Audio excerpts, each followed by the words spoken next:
চাওক টাই আহোমসকলে জনজাতিকৰণ আৰু স্বায়ত্ব শাসনৰ দীৰ্ঘদিন ধৰি দাবী জনাই আহিছে আৰু আমি সকলোৱে জানো, সকলোৱে অৱগত যে 2014 চনৰ লোকসভা নিৰ্বাচনৰ সময়ত সেই সময়ৰ প্ৰধানমন্ত্ৰী পদৰ প্ৰাৰ্থী বৰ্তমানৰ প্ৰধানমন্ত্ৰী নৰেন্দ্ৰ মোদী ডাঙৰীয়াই অসমলৈ আহি নিৰ্বাচনী সভাবিলাকত কৈছিল যে যদি তেখেত প্ৰধানমন্ত্ৰী হয় বা বিজেপি ক্ষমতালৈ আহিলে টাই আহোমকে ধৰি 6 জনগোষ্ঠীক 6 মাহৰ ভিতৰত জনজাতিকৰণ কৰা হ'ব।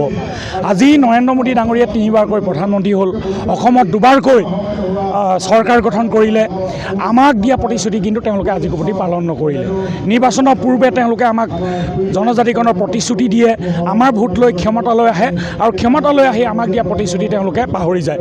গতিকে এই প্ৰতাৰণা বহুত হৈছে আৰু এই প্ৰতাৰণাৰ বিৰুদ্ধে আজি টাই আহোম জনগোষ্ঠী একত্ৰিত হৈ ৰাজপথলৈ ওলাই আহিবলৈ বাধ্য হৈছে।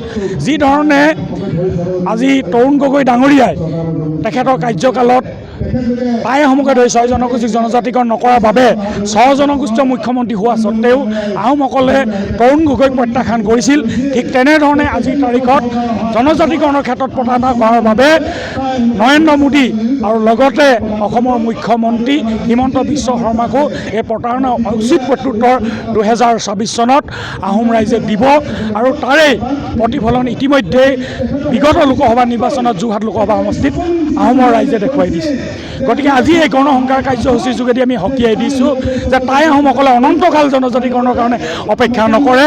2025 চনটো ডেডলাইন, 2025 ইজ ডেডলাইন। 2025ৰ ভিতৰত আমাক জনজাতিকৰণ কৰিব লাগিব, হয় ৰঙামাটি নহয় গুৱাহাটী।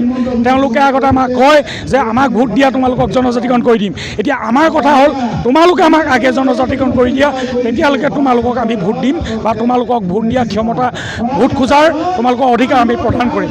গতিকে 2025 চনৰ ভিতৰত যদি আমাক জনজাতিকৰণ নিদিয়ে তেতিয়াহ'লে আমি কিন্তু পথ বন্ধ, অৰ্থনৈতিক অৱৰোধ, অসম বন্ধৰ দৰে কাৰ্যসূচী গ্ৰহণ কৰি এই চৰকাৰখন অচল কৰি দিয়াৰ দৰে ব্যৱস্থা গ্ৰহণ কৰিবলৈ আমি বাধ্য হ'ম।